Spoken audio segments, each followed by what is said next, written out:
बिस्मिल्लाहिर्रहमानिर्रहीम। अस्सलाम वालेकुम। मोहम्मद इस्माइल आपसे मुखातिब है और आप देख रहे हैं पाकिस्तान के मौजूदा मसाइल यूट्यूब चैनल। ख़वातीन व हज़रात, आज यौम आज़ादी यानी 14 अगस्त के हवाले से बात करेंगे। सबसे पहले रावलपिंडी के डिप्टी कमिश्नर की जानिब से एक नोटिफिकेशन जारी हुआ है, जिसके मुताबिक 13 अगस्त से लेकर 19 अगस्त तक ज़िला रावलपिंडी में दफ़ा 144 नाफिज है। दफ़ा 144 नाफिज है। इसकी उन्होंने वजह यह बताई है कि उनको 22 मई को यानी अभी आज से तकरीबन 3 महीने पहले डिस्ट्रिक्ट इंटेलिजेंस कमेटी और डिस्ट्रिक्ट पुलिस ऑफिसर की जानिब से ये बताया गया था कि ज़िले में मुमकिना तौर पर एक दहशत गर्दी के वाक़यात का खदशा है, जिससे इंसानी जानें और इंसानी माल वगैरह को नुकसान हो सकता है। लिहाजा इस सूरत हाल को पेश नज़र रखते हुए उन्होंने ज़िले में दफ़ा 144 नाफिज कर दी है, जिसके मुताबिक उन्होंने पाबंदी लगाई है किसी किस्म के जलसे पर, किसी किस्म के जुलूस, मुजाहिरे, एहतजाज और बाकी इस तरह की तमाम तर चीज़ें जिसमें अवाम इकट्ठी होती है। लेकिन इसमें उन्होंने शादी की तकरीबात, मजहबी तकरीबात, इसके अलावा मौसीकी से मुतल्लिक जो तकरीबात होती हैं और जो तकरीबात से सरकार मुनक्किद करेगी, उन पर पाबंदी नहीं लगाई है। मज़ीद उन्होंने इस ऐलान में, इस नोटिफिकेशन में ये लिखा है कि अवाम अपने साथ असलहा, डंडा, गुलेल या इस तरह की कोई भी चीज़ जिससे मुमकिना तौर पर किसी किस्म का कोई ख़तरा है वो अपने साथ लेकर नहीं जा सकेगी। ज़िले में 13 अगस्त से लेकर 19 अगस्त तक डबल सवारी पर पाबंदी है और ये ऐलान उन्होंने आज किया है, जबकि उनको इस ख़तरे के बारे में 3 महीने पहले आगाह कर दिया गया था। अगर इस वक्त इसके कानून के हवाले से बात करें तो पंजाब असम्बली तहलील कर दी गई थी। पंजाब असम्बली के बारे में अगर कोई ये कहता है कि इंतखाबात नहीं हुए, असम्बली बहुत पहले तहलील हो गई है। 2 से 3 महीने का जो मुद्दत होती है इलेक्शन करवाने की, इंतखाबात की, वो भी गुजर चुकी है। तो वफाक भी तहलील हो चुके हैं, वफाकी असम्बली भी तहलील हो चुकी है, तमाम सूबाई असम्बली तहलील हो चुके हैं। यानी कि इस वक्त जो पाकिस्तान में है कि वो इंतखाबात का वक्त या कैंपेन का वक्त जो होता है वो शुरू हो चुका है। यानी अब से 3 महीने बाद इंतखाबात लाजमी करवाने पड़ेंगे अगर हुकूमत करवाती है तो, क्योंकि इस वक्त कुछ बहाने तलाश किए जा रहे हैं, नई मरदमशुमारी के हवाले से बात की जा रही है। लेकिन उस बात को अगर हम साइड पर रख देते हैं तो कैंपेन का जब टाइम हो जाए तब दफ़ा 144 नाफिज हो ही नहीं सकती है, क्योंकि हम पहले भी देख चुके हैं कि जब मार्च में पंजाब में पीटीआई ने अपनी रैलियां शुरू करनी थी या कैंपेन शुरू करनी थी तो उस वक्त दफ़ा 144 नाफिज कर दी गई थी। इसको उन्होंने लाहौर हाई कोर्ट में भी चैलेंज किया था, इलेक्शन कमीशन ने भी इसको देखा था, तो वहाँ पर दफ़ा 144 ख़त्म कर दी गई थी। क्योंकि उस वक्त पंजाब में असम्बलियाँ तहलील थी, निगरान वज़ीर आला का सेटअप था और इंतखाबात के लिए कैंपेन का टाइम दे दिया गया था। कैंपेन के टाइम में हो ही नहीं सकती हैं दफ़ा 144 नाफिज। क्योंकि जब किसी ने कैंपेन करनी है, किसी ने अपने इलेक्शन लड़ना है तो उसको कैंपेन करनी पड़ेगी। कैंपेन करनी है तो आवाम को इकट्ठा करना पड़ेगा। आवाम को इकट्ठे किए बगैर तो हो ही नहीं सकती कैंपेन। जलसे होते हैं, जुलूस होते हैं, लोग घर घर जाकर कैंपेन करते हैं, तो अवाम ने तो इकट्ठे होना है। तो उस वक्त तो दफ़ा 144 का नाफिज करना बिल्कुल गैर कानूनी है। हम पहले ही इस केस को देख चुके हैं। लेकिन इस वक्त भी पंजाब में असम्बलियाँ तहलील हैं, सब कुछ ख़त्म हुआ है, तो इस वक्त किस तरीके से जो है वो दफ़ा 144 नाफिज कर दी गई है। लिहाजा ये तो बिल्कुल गैर कानूनी है। अगर मिसाल के तौर पे कोई आइन की शेख, किसी पीनल कोड में कहीं से भी कोई गुंजाइश निकल दी कि दफ़ा 144 नाफिज हो सकती है, तो कैसे कर दिया आपने? कल 14 अगस्त है तो जलसे जुलूस पर पाबंदी लगा दी है। बाकायदा लफ्ज़ इस्तेमाल किया गया कि जुलूस पर पाबंदी है। जुलूस पर पाबंदी है तो 14 अगस्त मनाएंगे हम कैसे? यानी कि अवाम ने, आपको पता है हर शहर में रैलियाँ निकाली जाती हैं पाकिस्तान के हवाले से, पाकिस्तान की आज़ादी के हवाले से।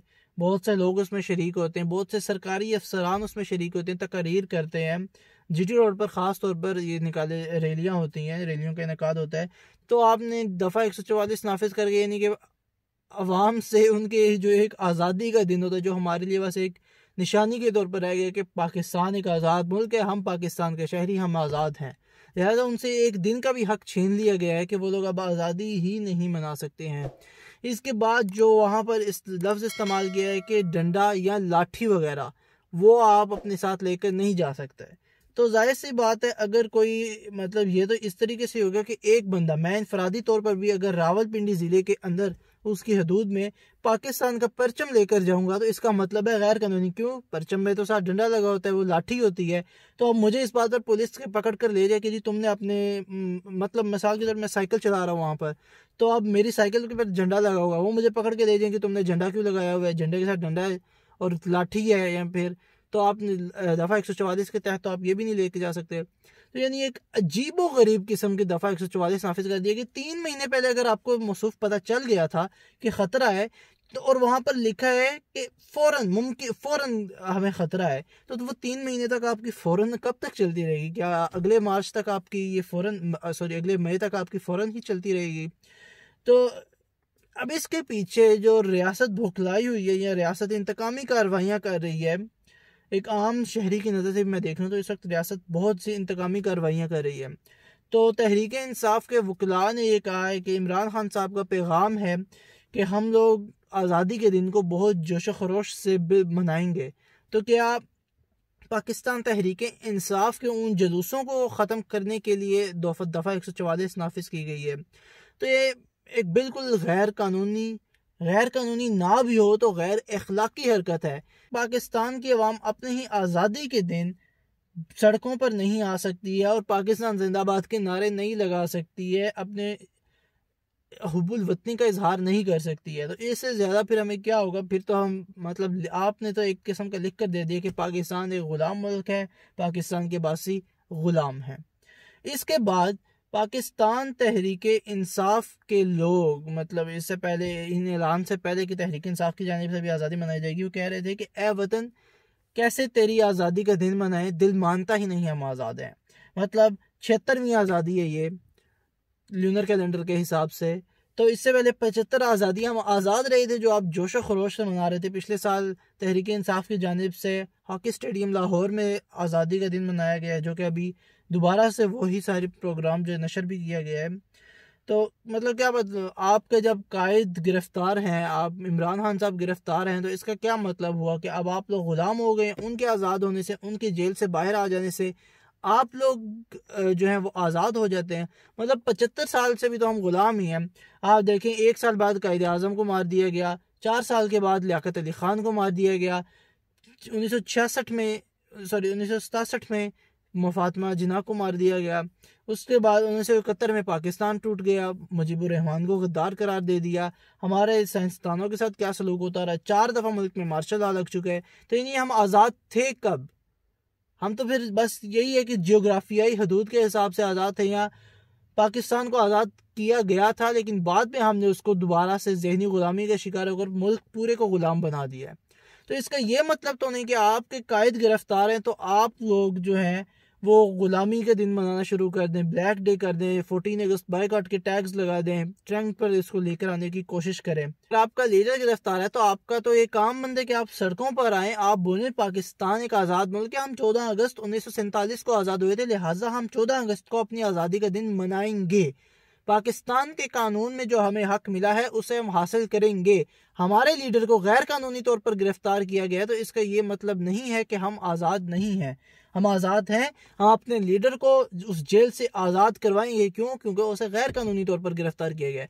आप लोग तो डरपोक की तरह अंदर बैठे हुए हैं और कह रहे हैं कि जी हम 14 अगस्त ही नहीं मनाएंगे। यानी ये कहाँ की इंसानियत रह गई है कि अब हम 14 अगस्त ही नहीं मनाएंगे। और एक और मसला है कि पीटीआई की जानिब से 2 दिन पहले यानी तकरीबन 11-12 अगस्त को एक पोस्ट शाया की गई है कि उनके ज़राए के मुताबिक 14 अगस्त को पीटीआई का झंडा थामे कुछ लोग पाकिस्तान के परचम को गिराएंगे, पाकिस्तान के परचम को जलाएंगे, इसकी बेहुरमती करेंगे और उसका इल्ज़ाम पीटीआई पर लगा देंगे। देखते हैं अब उनका ये जो दावा है या उनके जो ज़राए की ये खबर है वो कहाँ तक सच होती है।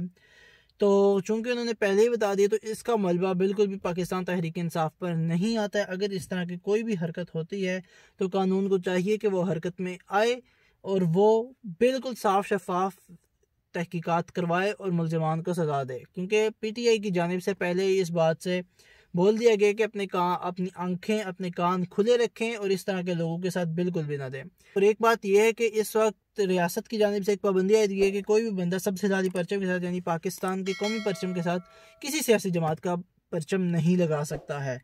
इसको तहरीक इंसाफ इस नज़र से देख रही है कि उनको दबाने की कोशिश की जा रही है ताकि उनकी जमात का जो झंडा है या उन लोगों का जो झंडा है वो बिल्कुल भी फ़िज़ा में बुलंद ना हो और सरनिगू ही रहे।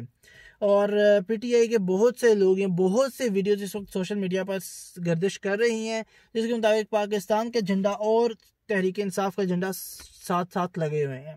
इसका क्या मतलब हुआ कि हम कानून को अपने हाथ में ले रहे हैं और कानून से अपने आप को बालातर समझ रहे हैं, जो कि पाकिस्तान के बहुत से ताकतवर हल्के समझते हैं। और यही पीटीआई कहती थी कि आप अपने आप को कानून से बालातर ना समझे, अपनी वक़्त में अपनी मुकर्रर करदा हदूद में वापस आएँ। इस वक्त तहरीक इंसाफ के लोगों की जानिब से पाकिस्तान का और तहरीक इंसाफ का दोनों का झंडा अगर साथ साथ लगाया जा रहा है तो ये कानून की सरासर खिलाफ वर्जी है। अगर पाकिस्तान तहरीक इंसाफ ये समझती है कि ये कानून उनके ख़िलाफ़ है या ये बुनियादी हकूक़ के ख़िलाफ़ है तो अदालतें मौजूद हैं, आप जाएं अदालत में जाके आप केस करें। हाँ, अगर अदालतें नहीं कहती तो इसके बाद एहतजाज बनता है, लेकिन आप पहले मरहले में ही अगर कानून को अपने हाथ में लेंगे तो ये बिल्कुल सरासर गैर कानूनी, गैर अखलाकी और इंसाफ के बिल्कुल बरअक्स बात होगी। ये आपके अपने ज़ाती मंशूर से हट के बात होगी। लिहाजा अगर तहरीक इंसाफ ये समझती है कि ये कानून गैर कानूनी है या ये कानून कलअदम होना चाहिए तो वो अदालतों में जाए, हाई कोर्ट्स में जाए, सुप्रीम कोर्ट में जाए और इसको चैलेंज करे। लेकिन ये मसले का हल नहीं है कि आप अपनी मर्ज़ी से आएँ और आकर सियासी जमात का झंडा सर बुलंद कर दें। पाकिस्तान को आज़ाद करवाया गया था, वो इस वजह से आज़ाद नहीं करवाया गया था कि हम सब अपने आप को कानून से बालातर समझें। पाकिस्तान को आज़ाद करवाया गया था इस्लामी तौर तरीके पर ज़िंदगी गुजारने के लिए। पाकिस्तान को आज़ाद करवाया गया था ताकि मुसलमानों को तहफ़्फ़ुज़ दिया जा सके, एक ऐसा निज़ाम बनाया जा सके कि ऐसा अदल का निज़ाम बनाया जा सकते, एक ऐसा मुआशी निज़ाम बनाया जा सके जो बिल्कुल इस्लाम के कवानीन के मुताबिक हो, जो बिल्कुल इंसाफ के असूलों के ऊपर पूरा उतरता हो और मगरिब को ये बताया जाए कि ये एक जमहूरी मुल्क होता है, ये एक मुआशी निज़ाम होता है, ये एक बैंकिंग निज़ाम होता है। पाकिस्तान को इस वजह से नहीं आज़ाद करवाया गया था जो आज हो रहा है। यानी कि अब मैं आज़ादी की आज मुझे बात करनी चाहिए थी, लेकिन मैं इतने सारे मसले हैं जिन पर बात करनी पड़ रही है हमें। यानी खुशी के दिन पर भी हमें, कि एक ऐसा दिन जब हमें ये घर मिला था, प्यारा पाकिस्तान मिला था, उस दिन भी हम लोगों को इन मसाइल पर गुफ्तगू करनी पड़ेगी जो कि हमें पेश आ रहे हैं, जो कि हमें जिनसे निमटना पड़ रहा है। लिहाजा पाकिस्तान को जिस मकसद के लिए हमने आज़ाद करवाया था, ये धरती हमने जिस मकसद के लिए ली थी, हमें वो मकसद पूरा करना है, ना कि सियासी इंतकामी कार्रवाइयाँ करनी है, ना कि एक जंगल का कानून नाफिज करना है, ना कि एक गैर अखलाकी माशरा कायम करना है, बल्कि हमें एक तहजीब याफ्ता शरीयत के मुताबिक एक माशरा कायम करना है जो कि इस्लाम की सही मानों में अक्कासी करता हो और इस्लाम की नुमाइंदगी करता हो और मगरिब के मुंह पर एक तमाचा हो।